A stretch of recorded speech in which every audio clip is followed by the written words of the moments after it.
YouTube? It's me, Bri. Welcome to my channel. In today's video, I want to teach you how to write productively when you have chronic pain or chronic illness. I have fibromyalgia, but I still kick ass, and so can you. If you struggle with moving forward in your books when dealing with a flare-up, keep on watching. Tip number 1, take your meds.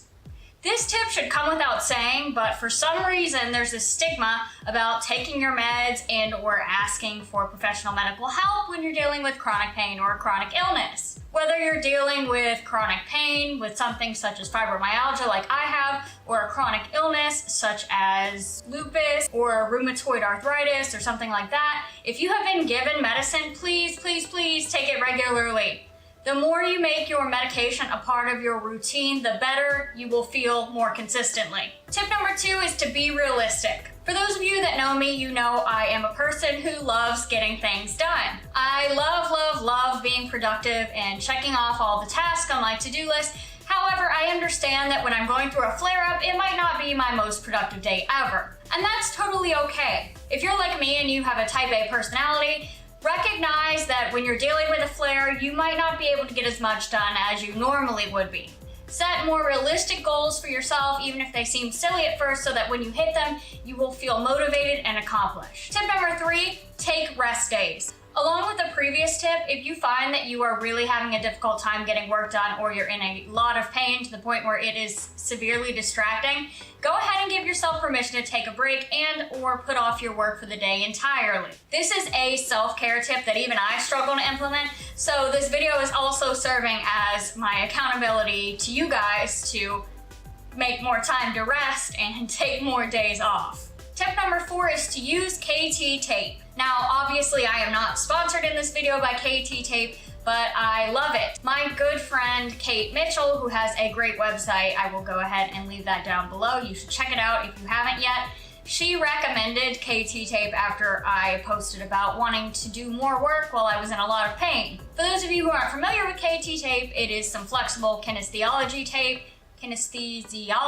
tape that you can put on your feet or hands, arms, whatever you have that's hurting. You can put the KT tape on it and it relieves some of the pain. At first I was really skeptical about how this tape would work, but to my surprise it really does help, and on days where I'm having a severe flare-up in my hands, it can often make all the difference between not doing any writing and writing, say, 500 to 1,000 words. Tip number 5, try writing via dictation.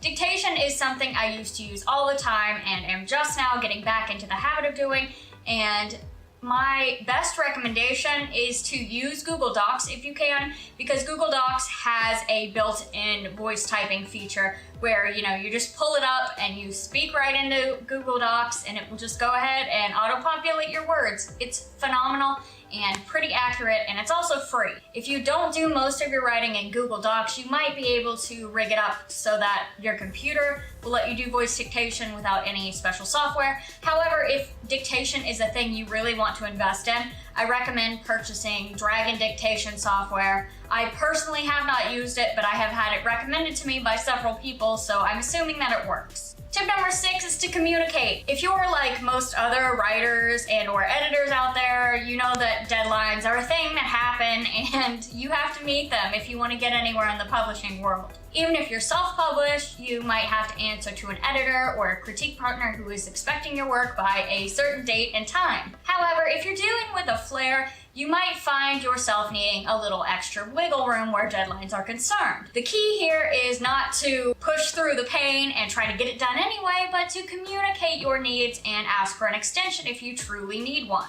Now, assuming that the person you're working with is not a total douche canoe, this should be no problem.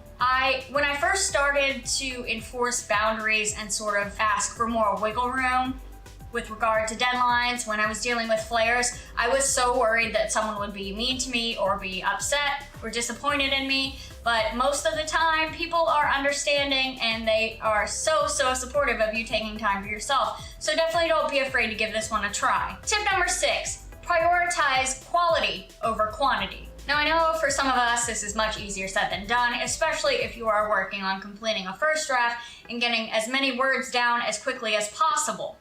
However, on days where you are having a flare-up or your chronic illness is rearing its ugly head, it is often better to focus on doing your writing the right way versus just writing to get words on the page. Marathon writing sessions are phenomenal, but they can't happen every day. Every day is not going to be your ultimate highest word count day, and that's totally fine. Another helpful tip is that if you're in too much pain or you're too tired to get a lot of writing done at once, try doing a few sprints. You might not think it will make much of a difference, but every little bit counts, especially when it comes to writing a novel. And if you love this video all about writing with chronic pain or illness, make sure you hit that notification bell because next week I'll be uploading a video all about how to self-edit your novel. And of course, if you're interested in more tips on writing, editing, and publishing, make sure you subscribe to my channel because I'll upload new videos every Friday. As always, thanks so much for watching, and I'll see you all next week. Bye!